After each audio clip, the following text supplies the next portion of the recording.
totalmente legal também.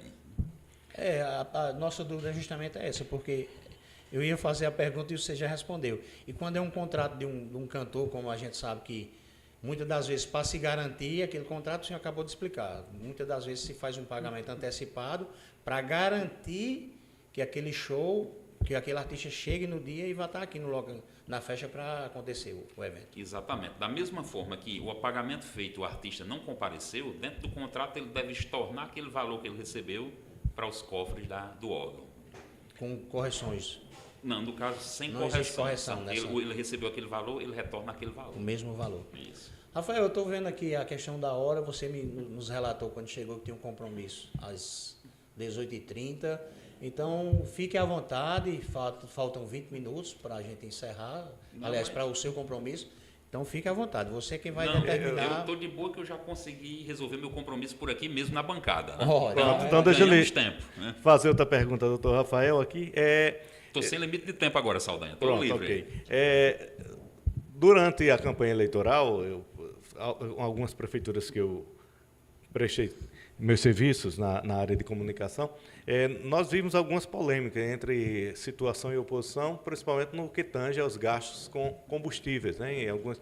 Uma determinada prefeitura, a oposição lá chegou a publicizar nos meios de comunicação que a prefeitura estava gastando mais de R$800 mil de combustível, coisas assim, e a prefeita teve que se justificar nos meios de comunicação, dizer que aquele montante não significa dizer que era o que a prefeitura ia gastar, era o valor estimado, não o que necessariamente ela tinha gastado. Como é que funciona essa questão?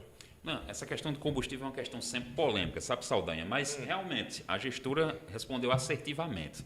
Porque quando você faz uma licitação de combustível, você não tem valores exatos para botar ali. Não tem como você prever quantas pessoas vão adoecer, que vão precisar de ambulância, quantas rotas novas de transporte estudantil vão ter no município, certo? Então, você faz uma estimativa, né? Por exemplo, você pode licitar 10 milhões de reais de combustível, mas você não é obrigado a comprar necessariamente os 10 milhões. Você pode comprar 5, pode comprar 6, pode comprar os 10, mas licitado aquele valor, você só não pode ultrapassá-lo. Né? Você não pode gastar, como o exemplo que eu dei, 10 milhões e 1 centavo, mas até os 10 milhões você pode ir. Ou seja, você não pode gastar além do que foi licitado. Exatamente. Você pode ficar aquém, mas nunca além. Aí, no caso, que a prefeitura necessite ela tem que fazer um outro processo. Ela tem que fazer um outro processo, caso as quantidades estimadas não sejam suficientes para você atingir o exercício financeiro, ela pode fazer outro processo ou, se faltar pouco tempo para concluir o ano, você pode aditivar aquela licitação. A lei prevê que você pode fazer um aditivo de até 25% do valor. De até 25%. 25%. É a história do aditivo. Doutor Rafael, toda a prefeitura tem seu setor responsável pelas licitações, tem uma comissão, né? Como Isso. é que é constituída essa comissão? Pela nova lei, desapareceu aquela figura que a gente chamava do presidente de licitação. Hoje em dia existe uma figura chamada agente de contratação. E quem é o agente de contratação? A lei determina que ele seja preferencialmente efetivo, para que evitar interferências políticas, certo? E que seja um servidor que faça carreira dentro do setor de licitação, que ele deve ser capacitado, que ele deve ter uma formação compatível, que ele deve buscar sempre se aprimorar nessa área. O agente de contratação, ele pode ser também pregoeiro, né, quando se trata da modalidade pregão, e ele é auxiliado por pelo menos 2 membros. Né? Em prefeituras muito grandes, em órgãos muito grandes, existem várias comissões, até para secretarias específicas. E como é que vocês fazem para evitar aquele processo que algumas empresas se juntam, fazem aquela combinação para participar de uma licitação, e aquele jogo que existe, como é que vocês trabalham para identificar e coibir esse tipo de prática fraudulenta? Hoje em dia é facílimo, porque, como eu disse a você, as licitações eletrônicas elas vieram ajudar. As empresas que estão concorrendo num pregão no mesmo momento, ninguém sabe quem é que está concorrendo ali, até que se faça o último lance e que seja declarado um vencedor. Então, se tiver 20 empresas participando, você sabe da sua, mas você não está sabendo das outras 19 quem são, nem onde estão. Né?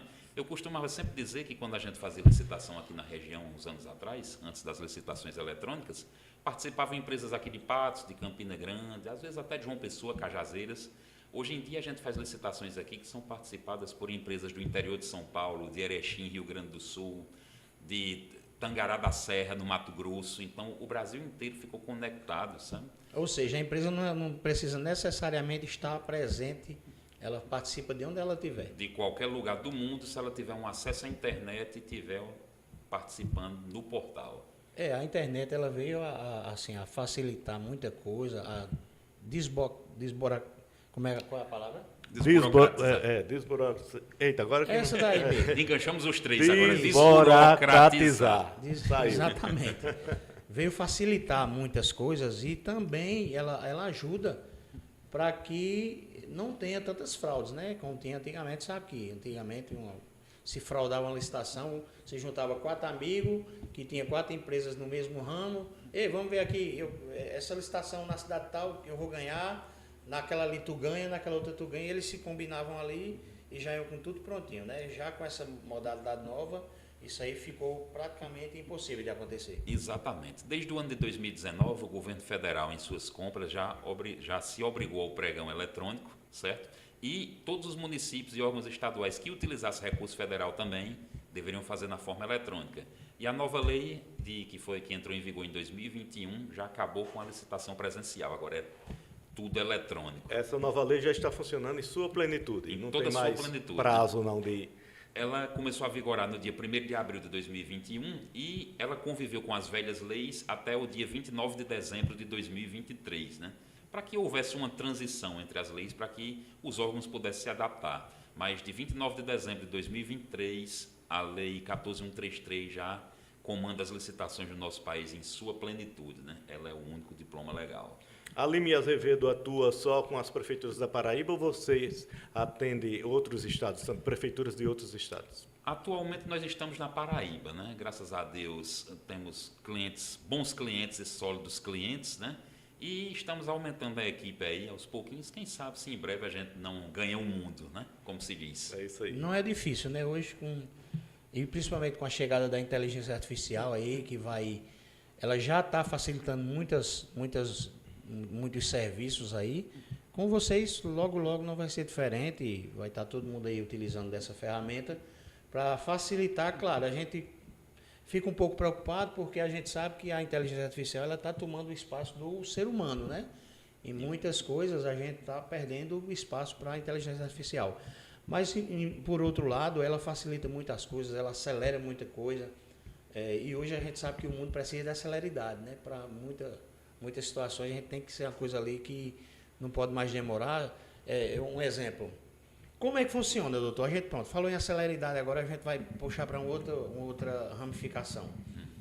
Como é que fica a questão de uma obra que ela vai sendo prolongada, e passa por uma gestão, passa por outra gestão, recurso vem, recurso volta, como é o caso que a gente sabe de que aconteceu com o teatro aqui, né? Que a gente soube que na época que Dinaldinho assumiu a prefeitura, tinha um recurso para tocar a obra e parece que não houve movimentação e parece que esse recurso acabou retornando para o Ministério. Como é que funciona essa questão de obra lenta, obra que não anda, como é que funciona? No ano de 2019, Ednei, o Tribunal de Contas da União ele fez um estudo sobre o motivo da paralisação de obras no Brasil, certo? E ele descobriu que mais de 70% das obras estão paradas aqui no Brasil, ou por falta de planejamento ou por erro de projeto, que é uma coisa muito comum em obras. Então, o que é que se faz com a obra parada? Hoje em dia é inadmissível que o dinheiro do público fique mofando numa construção que está ali se acabando, né? Então, o poder público deve tomar tendência para, o mais rápido possível, tocar essa obra de volta, né? Fazer todo o planejamento necessário, lançar os procedimentos de licitação necessários para que outra empresa assuma e a obra possa ser concluída, né? A gente sabe que obra parada é sinônimo de dinheiro jogado fora, né? Dinheiro jogado fora. E a gente vê muitos exemplos de, por exemplo, uma obra que ela no início dela ela foi orçada, um exemplo, 2 milhões e na conclusão foi gasto 10. Como é que isso aí, como é que é fiscalizado, como é que aceita esse tipo de situação? Claro, a gente sabe que durante o tempo as coisas vão sendo corrigidas, tem a inflação, mas como é que uma obra que foi iniciada lá atrás, um exemplo, há 5, 6 anos atrás ela custava 2 milhões e ela vem sendo concluída e no final ela foi gasto 10. Que inflação gigantesca é essa, né, Dendê? Então, o que é que acontece com obras? Principalmente a falha no projeto. Você vai, por exemplo, você licita uma obra de uma escola, né? É feito todo o projeto arquitetônico ali, beleza? Mas aí, na hora que o construtor ganha, que assume, ele vê que não foi feito, não foi incluído no projeto uma terraplanagem, que é um terreno pedregoso, né? Que necessita de mais gastos, né? Para você escavar, para você fazer o alicerce dessa obra. Aí é onde vai os aditivos, aí é onde vai as emendas. As histórias dos aditivos, viu, Jefferson?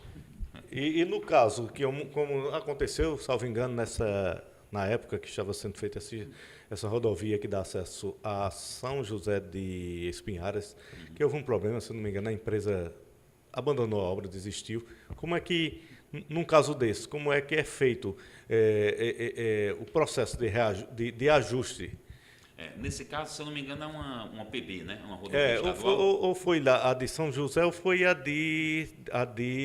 eu acho que foi a de Vista Serrana, que teve aquele problema, que foi paralisada e parece que a empresa, por incapacidade técnica, alguma coisa assim, abandonou a obra. Uma falha lamentável de planejamento, né? Quando uma empresa assina um contrato com o poder público, Saldanha, ela se obriga a cumprir o objeto do contrato, certo? Então, quando ela abandona a obra, quando ela deixa para lá, quando ela simplesmente sai fora, essa empresa ela deve ser penalizada. Como é que se faz isso? Através da abertura de processo administrativo sancionador, né? Que é um poder que as gestões também têm de fiscalizar o dinheiro público e coibir esse tipo de prática. É aberto um processo, é levantado todas as questões atinentes à paralisação daquela obra, aquela empresa é notificada para que ela retome a obra, e se ela não fizer isso, ela pode sofrer algumas penalidades, como a de multa e de proibição de licitar com ente público por até 4 anos. Ok. Ednei, mais alguma pergunta? Se a gente for fazer pergunta aqui, a gente vai sair daqui, porque assim, isso é um assunto que me interessa muito. Não sei se o amigo sabe, né? Eu iniciei o curso de Direito. Obrigado. Iniciei o curso de Direito e fiz 4 períodos. No início de 2024, eu tranquei para mim enfrentar um novo projeto que... minha intenção era no início de 2025 retornar, só que a gente acabou que começou a investir aqui, né, no projeto da nossa agência, da Vitrines, e é uma coisa que vem caminhando devagarzinho, mas que é o que eu gosto de fazer, é isso aqui. Quando eu tive a ideia do podcast, convidei meu amigo Jefferson, eu convidei ele para vir, mas quando ele chegou aqui já estava tudo pronto. Se eu não tivesse ele aqui para fazer comigo, eu iria fazer só. Por que eu convidei Jefferson? Porque Jefferson é um jornalista de formação, é um cara que tem experiência. Profissional renomado. Obrigado. E eu só tenho a aprender ao lado dele aqui, né? Eu com ele aqui, a gente vai aprendendo, a cada programa a gente vai melhorando. A gente no início a gente começa a gaguejar, as palavras faltam, a gente esquece, mas devagarzinho a gente vai, né? E assim, esse assunto de gestão pública é uma coisa que me interessa muito. Eu concorri na eleição passada a um cargo de vereador, justamente por gostar de estar no meio público, de acompanhar as coisas, né? Gostar da gestão. Gostar. E eu já tinha um pouco de conhecimento em relação à questão de licitação. Quando o Jefferson disse que tinha convidado o amigo e eu fui ver qual era o trabalho do amigo, qual era a empresa, eu fiquei muito feliz, porque isso é um assunto que interessa a mim, interessa a Jefferson, interessa a você, interessa a Idelbrando, interessa a todos nós. Isso. Que nós sabemos para onde vai o dinheiro público. Dinheiro de emendas, né? Que a gente sabe que a gente agora, felizmente,